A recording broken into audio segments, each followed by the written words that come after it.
નમસ્કાર, જય હિન્દ, વંદે માતરમ દોસ્તો. સ્વાગત છે તમારું ફેમસ એકેડમીની યુટ્યુબ ચેનલ પર.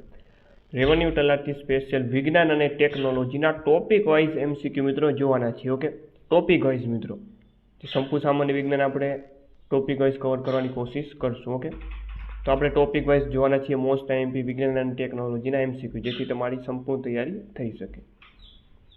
ચાલો મિત્રો શરૂઆત કરીએ. ક્વેશ્ચન નંબર 1 છે કે ભાઈ ભારતમાં એકમને માન્યતા આપતી સંસ્થા કઈ છે? ચાલો તો મિત્રો એ સંસ્થા છે bureau of Indian standard. Option B સાચો જવાબ થશે, બ્યુરો ઓફ ઇન્ડિયન સ્ટાન્ડર્ડ. ચાલો ત્યારબાદ ઓકે, આ પહેલું ચેપ્ટર છે વિજ્ઞાન ટેકનોલોજીની. અહીંથી શરૂઆત મિત્રો થતી હોય છે એકમ અને માપન પદ્ધતિથી. તો પહેલા ટોપિકના MCQ અહીં આપેલા છે. ઓકે, તો ટોપિક વાઇઝ આપણે જો જશું તો સંપૂર્ણ સિલેબસ આપણો કવર થશે. ઓકે, અઠેરેથી આપણે નહીં જઈએ. ચાલો, SI પદ્ધતિમાં SIનું પૂરું નામ જણાવો. ઓકે, SI એકમ પદ્ધતિ આવે છે તો એમાં SIનું પૂરું નામ શું છે, એનું ફૂલ ફોર્મ શું છે? તો SIનું પૂરું નામ છે system of international. System of international. Next, ભૌતિક વિજ્ઞાનની CGS પદ્ધતિનું પૂર્ણ નામ જણાવો. ઓકે, તો આ CGS પદ્ધતિ એનું ફૂલ ફોર્મ છે સેમી ગ્રામ સેકન્ડ. ઓપ્શન ડી સાચો જવાબ. ત્યારબાદ બળનો SI એકમ કયો છે? બળ. ના, બળનો મિત્રો SI એકમ છે ન્યૂટન. બળનો SI એકમ ન્યૂટન. ચાલો, અર્ગ શેનો એકમ છે? જે અર્ગ જે છે તે શેનો એકમ છે? તો અર્ગ મિત્રો જે છે તે કાર્યશક્તિનો એકમ છે. કાર્યશક્તિનો એકમ અર્ગ. ચાલો ત્યારબાદ આગળ વાત કરીએ. કયા ભારતીય ગણિતશાસ્ત્રીએ વૈજ્ઞાનિક સંખ્યા માટેનો સિદ્ધાંત આપ્યો? તો એ આપ્યો હતો શ્રીનિવાસ રામાનુજને. ત્યારબાદનો એક નોટિકલ માઇલ બરાબર ખાલી જગ્યા કિલોમીટર. વારંવાર પરીક્ષામાં પૂછાતો પ્રશ્ન કે ભાઈ એક નોટિકલ માઇલ બરાબર કેટલા કિલોમીટર થાય? તો થશે 1.85 કિલોમીટર. વિદ્યુત ધારા માટેનો SI એકમ કયો છે? ઓકે, તો એ છે મિત્રો એમ્પિયર. ચાલો નેક્સ્ટ, હર્ટ્ઝ. ઓકે, હર્ટ્ઝ શેનો એકમ છે? મિત્રો આ એકમ છે આવૃત્તિનો. ચાલો ત્યારબાદ મિત્રો એવી રીતે આગળ વાત કરીએ તો કે ભાઈ દબાણનો SI એકમ કયો છે? દબાણ. તો દબાણનો SI એકમ છે પાસ્કલ. ઓપ્શન ડી સાચો જવાબ બનશે. પ્રકાશના તરંગો કયા માધ્યમમાંથી પસાર થઈ શકે છે? કયા માધ્યમમાંથી પ્રકાશના તરંગો જે છે પસાર થઈ શકે છે? તો પાણીમાંથી પણ પસાર થઈ શકે, હવામાંથી પણ પસાર થઈ શકે, શૂન્યાવકાશમાંથી પણ જે છે પ્રકાશના તરંગો પસાર થઈ શકે. એટલે ફાઇનલ જવાબ આપણો ઓપ્શન ડી ઉપરોક્ત તમામ બનશે. નેક્સ્ટ, વિદ્યુત ચુંબકીય તરંગોની અવધારણા કયા વૈજ્ઞાનિકે આપી હતી? મિત્રો આ જે છે આપી હતી, જવાબ આવશે જેમ્સ મેક્સવેલ. તરંગ લંબાઈ દર્શાવવા માટે કયો એકમ વપરાય છે? તરંગ લંબાઈ દર્શાવવા માટે ઉપયોગ થાય છે લેમ્બડાનો. એટલે કે ઓપ્શન સી રાઈટ આન્સર બનશે. ચાલો ત્યારબાદ આગળ વાત કરીએ કે બેક્ટેરિયાનો નાશ કરવા માટે કયા કિરણોનો ઉપયોગ કરવામાં આવે છે? બેક્ટેરિયાનો નાશ કરવા માટે ઉપયોગ કરવામાં આવે છે અલ્ટ્રાવાયોલેટ કિરણોનો. ઓપ્શન બી સાચો જવાબ બનશે. નેક્સ્ટ, કયા માધ્યમમાં ધ્વનિ તરંગોનો વેગ સૌથી વધુ હોય છે? ઓકે, જે ધ્વનિના તરંગોનો વેગ કયા માધ્યમમાં સૌથી વધુ હશે? તો એ જવાબ આવશે મિત્રો ઘન. ઓકે, ઘન તરંગોમાં. Option D. ચાલો ક્વેશ્ચન નંબર 16ની વાત કરીએ કે ભાઈ તરંગ લંબાઈ માપવા માટે કયા એકમનો ઉપયોગ થાય છે? તરંગ લંબાઈ માપવા માટે ઉપયોગ થાય છે મિત્રો એંગસ્ટ્રોમ. Okay, angstrom. તરંગના એક દોલનને પૂર્ણ કરવા માટે લાગતા સમયને શું કહે છે? મિત્રો આ સમયને કહેવામાં આવે છે આવર્તકાળ. ઓપ્શન સી સાચો જવાબ. નેક્સ્ટ, ચાલો, માધ્યમના તાપમાનમાં વધારો થતાં ધ્વનિના વેગમાં કયો ફેરફાર થાય છે? તેમાં ફેરફાર થશે કે ભાઈ વધારો થાય છે. ધ્વનિના વેગમાં વધારો થાય છે. હવામાં ધ્વનિનો વેગ કેટલો છે? મોસ્ટ એમ્પી પ્રશ્ન. હવામાં ધ્વનિનો વેગ કેટલો છે? તો એ છે મિત્રો 343 મીટર પ્રતિ સેકન્ડ. ઓપ્શન ડી સાચો જવાબ. સી, ઓપ્શન સી સાચો જવાબ. ચાલો, પડઘો સાંભળવો એ ધ્વનિની કઈ ઘટના દ્વારા શક્ય બને છે? તો એ ઘટના છે ધ્વનિના પરાવર્તનના કારણે. ત્યારબાદ નિમ્નલિખિતમાંથી કયો શબ્દ ધ્વનિ તરંગ સાથે સંબંધિત નથી? ઓકે, ધ્વનિના તરંગ સાથે સંબંધિત ના હોય એવો શબ્દ કયો છે નીચેના પૈકી? તો એ છે કેન્ડેલા.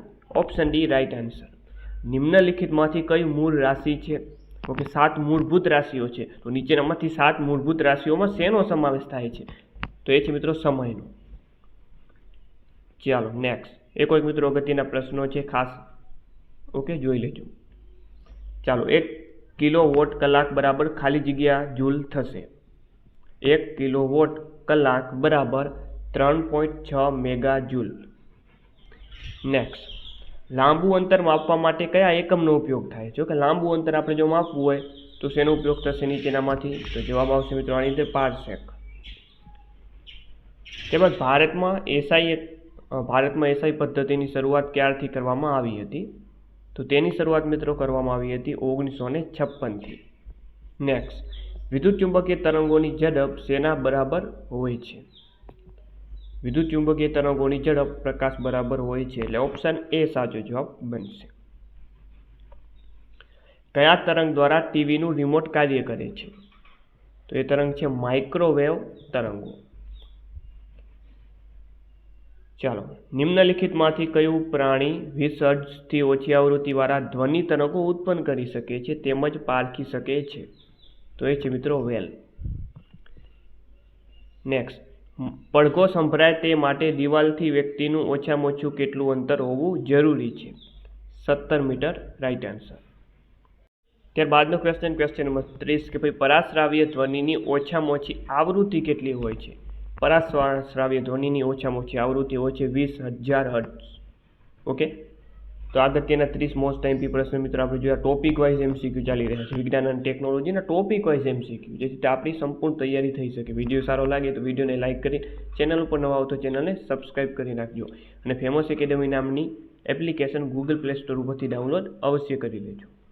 ચાલો, તો આ પહેલો આપણો ટોપિક પૂરો થાય છે એસઆઈ માપન પદ્ધતિ. હવે બીજો ટોપિક આવશે, એના એમસીક્યુ આવશે મિત્રો. હવે ચાલો, ન્યૂટનની ગતિનો પહેલો નિયમ શું દર્શાવે છે? તો મિત્રો જવાબ આવશે આની અંદર બળની વ્યાખ્યા દર્શાવે છે. ન્યૂટનની ગતિનો પહેલો નિયમ બળની વ્યાખ્યા દર્શાવે છે. નેક્સ્ટ, ન્યૂટનની ગતિનો બીજો નિયમ શું દર્શાવે છે? તો જે બીજો નિયમ છે તે બળનું મૂલ્ય આપે છે. યાદ રાખશું, પ્રથમ નિયમ અને બીજો નિયમ શું દર્શાવે છે. નેક્સ્ટ, કોઈ વસ્તુનું વજન પૃથ્વી પર કયા સ્તરે સૌથી ઓછું હોય છે? તો એ સ્તર છે મિત્રો વિષુવવૃત્ત પર. નેક્સ્ટ, ક્રિયાની વિરુદ્ધ પ્રતિક્રિયા હોવી એ ન્યૂટનની ગતિનો કયો નિયમ છે? તો મિત્રો આ નિયમ જે છે એ છે તૃતીય નિયમ. નેક્સ્ટ, પૃથ્વીની સપાટીથી દૂર જતા ગુરુત્વાકર્ષણ બળમાં શું ફેર પડે છે? તો શું થાય છે મિત્રો? ગુરુત્વાકર્ષણ બળ ઘટે છે. ચાલો, પૃથ્વીના ગુરુત્વાકર્ષણ કરતાં ચંદ્ર પરનું ગુરુત્વાકર્ષણ કેટલામાં ભાગનું છે? તો કેટલામાં ભાગનું છે મિત્રો? એ છે 6થા ભાગનું. નેક્સ્ટ, પૃથ્વીનો પલાયન વેગ કેટલો છે? પૃથ્વીનો પલાયન વેગ છે 11.2 કિલોમીટર પ્રતિ સેકન્ડ. જે ભૌતિક રાશિને વર્ણવવા માટે મૂલ્ય ઉપરાંત દિશાની પણ જરૂર પડે તેને કેવી રાશિ કહેવામાં આવે? મૂલ્ય ઉપરાંત દિશાની પણ જરૂર પડે એને સદિશ રાશિ કહેવામાં આવે છે, અને ફક્ત મૂલ્યની જ જરૂર પડે ઓકે એને અદિશ રાશિ કહેવામાં આવે છે. ચાલો, બળને માપવા માટેનો નાનો એકમ કયો છે? તો બળને માપવા માટેનો નાનો એકમ છે ડાયન. કયા ભારતીય વૈજ્ઞાનિકે ન્યૂટનથી અગાઉ પૃથ્વીના ગુરુત્વાકર્ષણ બળના સિદ્ધાંતોની જાણકારી આપી હતી? તો એ વૈજ્ઞાનિક હતા બ્રહ્મગુપ્ત. સૌર ઉર્જાનું વિદ્યુત ઉર્જામાં રૂપાંતર શેના દ્વારા કરવામાં આવે છે? સોલાર સેલ દ્વારા. રાસાયણિક ઉર્જાનું વિદ્યુત ઉર્જામાં રૂપાંતર શેના દ્વારા થઈ શકે છે? રાસાયણિક ઉર્જાનું વિદ્યુત ઉર્જામાં રૂપાંતર કરવા માટે વિદ્યુત સેલનો ઉપયોગ થાય છે. સિતાર દ્વારા કઈ ઉર્જાનું ધ્વનિ ઉર્જામાં રૂપાંતર થાય છે? ચાલો, તો મિત્રો એમાં જવાબ બનશે યાંત્રિક ઉર્જા. જેમ્સ વોટ દ્વારા કયા સાધનની શોધ કરાઈ હતી?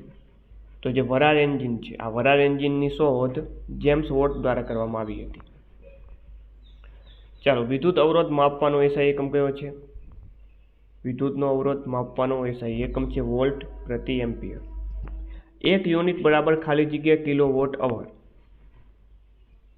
તો જવાબ બને છે 1 યુનિટ બરાબર 1 કિલોવોટ અવર. ઓકે, આવા પ્રશ્ન પરીક્ષામાં બેઠા પૂછાશે મિત્રો.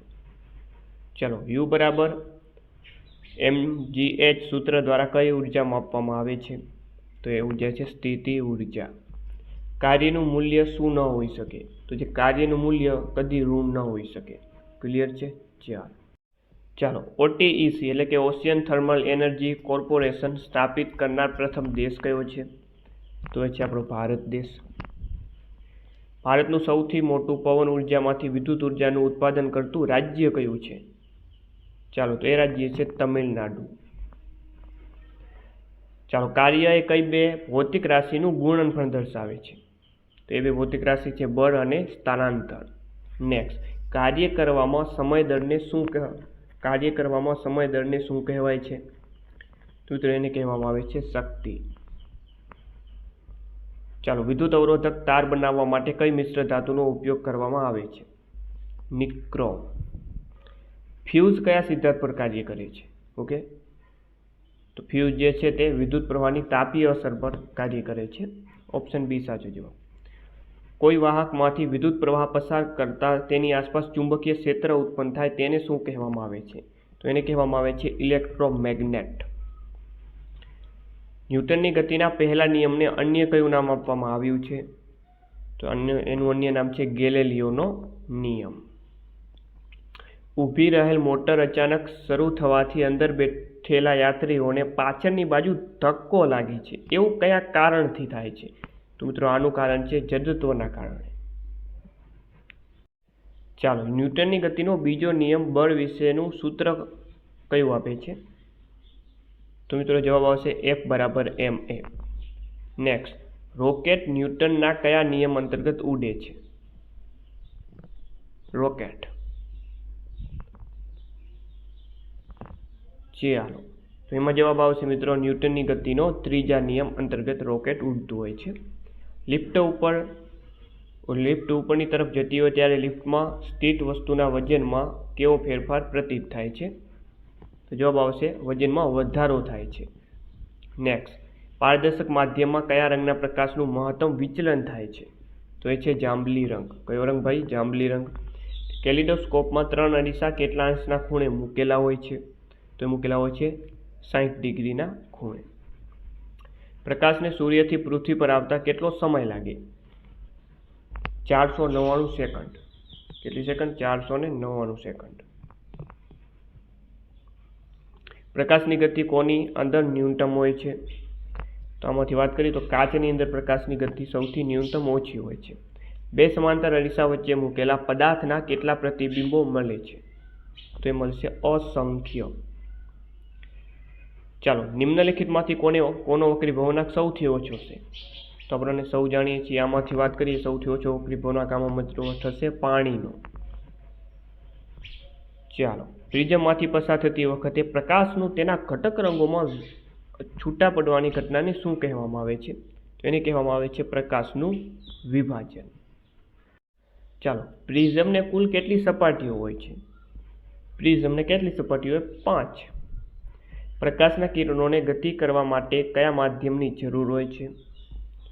પ્રકાશના કિરણોને પસાર થવા માટે કયા માધ્યમની જરૂર હોય છે? આમાં જવાબ આવશે એક પણ નહીં. કયા રંગના પ્રકાશનો વેગ કાચમાં સૌથી વધારે હોય છે? તો એ છે લાલ. ચાલો સમુદ્રનો ભૂરો રંગ કયા કારણે દેખાય છે? સમુદ્ર હોય એનો ભૂરો રંગ, એનું કારણ છે પ્રકાશનું પ્રકિરણ. ત્યારબાદ રણ પ્રદેશમાં મૃગજળ કયા કારણે દેખાય છે? તો મિત્રો એનું કારણ છે પ્રકાશનું પૂર્ણ આંતરિક પરાવર્તન. ઓપ્શન બી સાચો જવાબ બનશે. ચાલો બરફ આચ્છાદિત પ્રદેશમાં બરફ પર પાણી દેખાવાનો આભાસ કયા કારણે થાય છે? તો એનું કારણ છે લૂમિંગ. નિમ્નલિખિતમાંથી કઈ પ્રકાશની ઘટના મેઘધનુષની રચનામાં ભાગ ભજવતી નથી? ઓકે, કઈ ઘટના ભાગ ભજવતી નથી એવો ક્વેશ્ચન પૂછ્યો છે. તો આમાંથી વાત કરીએ તો આમાં પ્રકાશની પૂર્ણ આંતરિક પરાવર્તનની ઘટના ભાગ નથી ભજવતી. ઓકે, બાકીની જે તમામ ઘટનાઓ છે આ ભાગ ભજવે છે. મેઘધનુષ સવારના સમય કઈ દિશામાં જોવા મળશે? તો આપણને સવારના સમયે પશ્ચિમ દિશામાં જોવા મળશે. નિમ્નલિખિતમાંથી કયા પદાર્થમાં પ્રકાશનો વક્રી ભવનાંક સૌથી ઓછો? આમાંથી વાત કરીએ તો બરફ આનો સાચો જવાબ બનશે. Option C. ચાલો પ્રકાશનું કિરણ 7 રંગોનું બનેલું છે. કયા ભારતીય વૈજ્ઞાનિક દ્વારા શોધવામાં આવ્યું હતું? ચાલો, તો આ મિત્રો જે શોધવામાં આવ્યું હતું સીવી રામન દ્વારા. ચાલો, જ્યારે વાતાવરણના કણો પર પ્રકાશ પડે છે ત્યારે પ્રકાશના વિખેરણની ઘટનાના લીધે પ્રકાશનું કિરણપુંજ દ્રશ્યમાન બને છે. આ ઘટનાને શું કહે છે? તો આને કહેવામાં આવે છે ટિન્ડલ અસર. ચાલો, અવકાશમાં પ્રકાશની ઝડપ જણાવો. તો અવકાશમાં પ્રકાશની ઝડપ થશે 3 લાખ કિમી પ્રતિ કલાક. અવકાશમાં પ્રકાશની ઝડપ 3 લાખ કિમી પ્રતિ કલાક. ને આજનો આપણો છેલ્લો ક્વેશ્ચન જોઈ લઈએ મિત્રો કે ભાઈ એક વાતાવરણ બરાબર ખાલી જગ્યા. તો એક વાતાવરણ બરાબર સેમીમાં કેવું હોય તો 76 સેમી થાય, મીમીમાં કેવું હોય તો 760 મીમી થાય, અને બારમાં કેવું હોય તો 1 બાર થાય. એટલે આ તમામ જવાબ આવી શકે. અહીંયા ચોક નથી કરી કે ભાઈ શેમાં કહેવાનું છે, એટલા માટે આપણો ઓપ્શન ડી સાચો જવાબ બનશે, આપેલ તમામ. તો મિત્રો આ હતા વિજ્ઞાન અને ટેકનોલોજીના રેવન્યુ તલાટી માટે most IMP topic wise MCQ. Video સારો લાગ્યો ચેનલને સબસ્ક્રાઇબ કરી લો. રેવન્યુ તલાટીના આવા નવા દરેક વિષયના ટોપિક વાઇઝ MCQ તમને મળશે, એના માટે ચેનલને સબસ્ક્રાઇબ કરી લેજો.